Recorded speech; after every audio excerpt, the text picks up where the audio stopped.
Atladara BAPS Swaminarayan મંદિર ખાતે સંતો અને હરિભક્તો દ્વારા ધ્વજવંદન યોજાયું।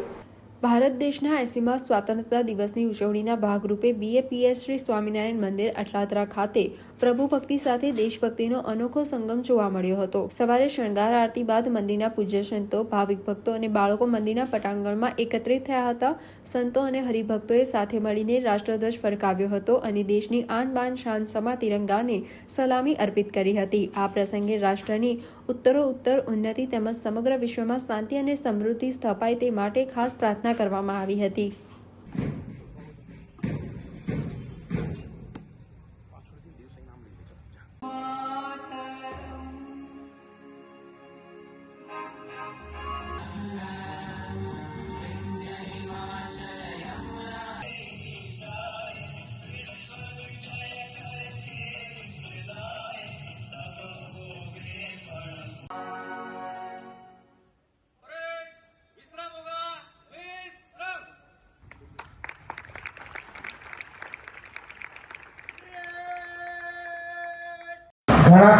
જય સ્વામિનારાયણ।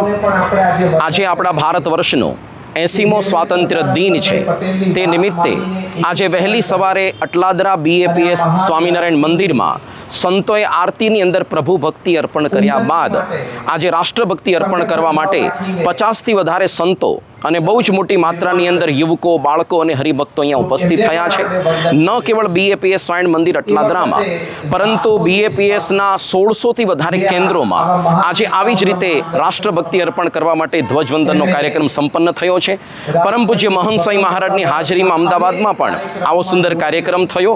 આપણે જાણીએ છીએ કે આપણે જે ભારત વર્ષની અંદર જન્મ પ્રાપ્ત થયો કેટલો દુર્લભ છે અને કેટલા ભાગ્યશાળી છીએ, કારણ કે સનાતન ભારતીય વૈદિક સંસ્કૃતિ દુનિયાની સૌથી પ્રાચીન, સૌથી પ્રમાણભૂત અને સૌથી શક્તિશાળી આપણી આ સંસ્કૃતિ છે।